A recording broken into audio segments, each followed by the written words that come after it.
Hey everybody, Rockin' Robbie coming at you with my guitar.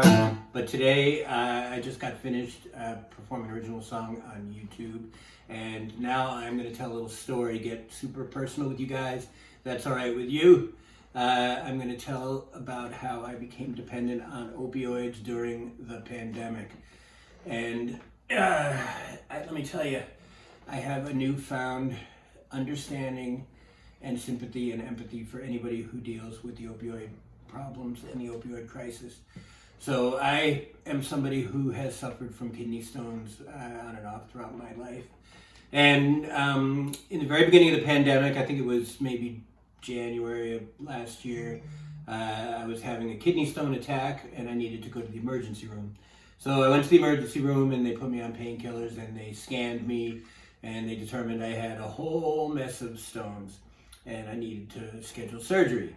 So while I was waiting for the surgery, my pain management doctor, whose sole job it is to manage my pain and, get me off the pain meds when the time is right, first he put me on oxycodone, and that actually didn't end up being strong enough. And then he put me on the Dilaudid, which I believe is the oxymorphone or the hydromorphone, I'm not really sure. But basically one of the strongest pain meds you can take, and also one of the most addictive, very easy to become physically dependent. So I wasn't taking these pills to get high, I was taking them to deal with terrible, terrible pain. So, a few months into this, I'd been on the pain meds, quite a number, quite a lot, during the day, and I was definitely feeling the effects. I would wake up in withdrawal and need to take the pain meds, not just to deal with the pain, but to deal with the withdrawal symptoms, which were pretty bad, but, obviously I had the pain meds to deal with them. And then it was time for my surgery. So, my son was going to drive me, and it was like 5 o'clock in the morning, and, it was the kind of the height of the pandemic when they were canceling surgeries left, right, and center, and they were calling them elective, and I'm not so sure why they called my surgery elective, but they did. And hadn't been canceled, so we were all ready to go. And I don't remember if it was my son or myself, but one of us said, "Why don't we check my messages just to make sure?" And sure enough, there was a message from my surgeon saying that because of the pandemic, my surgery had been canceled. So, long story, not that short, I went back on the pain meds and my surgery got postponed. I ended up being on the pain meds for about 5 months. I ended up having surgery. Turns out they couldn't get all the stones out, and kidney stone surgery is pretty brutal, especially for anybody who's a male out there. So, I'm not going to get into graphic detail, but it's kind of rough. So I had the one surgery. I woke up expecting everybody to say, "Okay, your stones are gone. You don't need pain meds. All is well."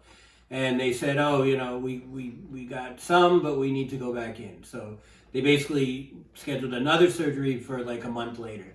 And again, I was on the pain meds, and I went back and I had the second surgery. And again, at this point, I'd been on the pain meds for about 5 or 6 months, and it was pretty brutal.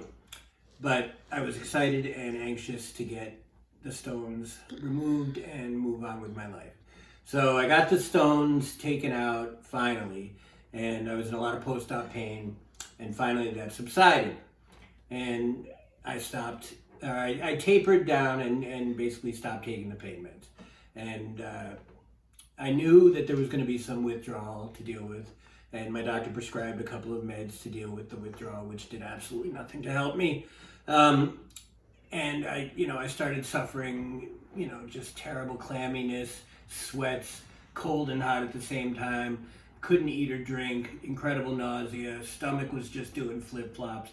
It was just insane. I mean, I felt like, I would have robbed a grandmother if it would have gotten me another dose of my medicine, but I was just too sick to do anything about it. One of the things I thought about was, I kind of wished I was dead, but I was too sick to do anything, to further that. So I ended up, I figured, the first day is going to be bad, the second day is going to be bad, but eventually it's going to get better, right? Well, I got to day 4, and my doctor actually had put me on a patch of something called buprenorphine that basically did nothing.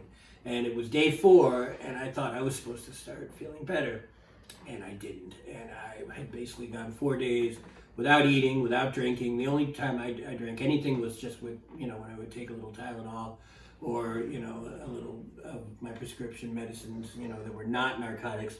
And, I was just ready to die. And I called my pain management doctor and I said, you gotta help me. You either gotta put me back on the pain meds because my body is so angry and so sick right now, or you just gotta do something. And he said, well, let's put you on the buprenorphine.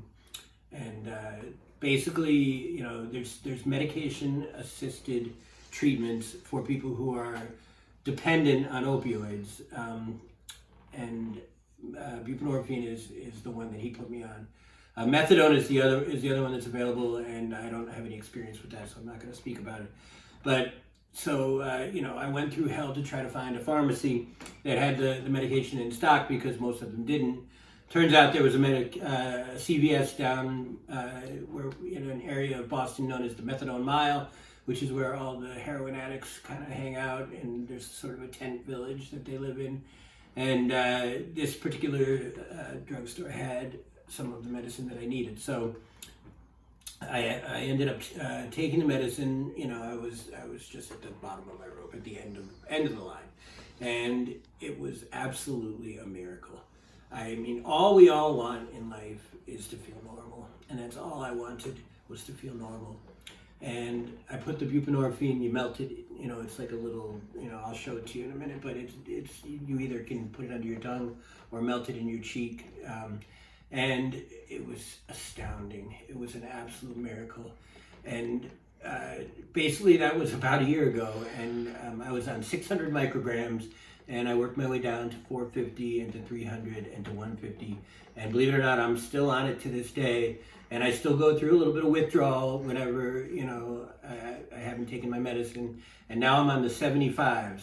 And I just want you guys to know that I absolutely feel your pain if anybody is going through opioid issues right now.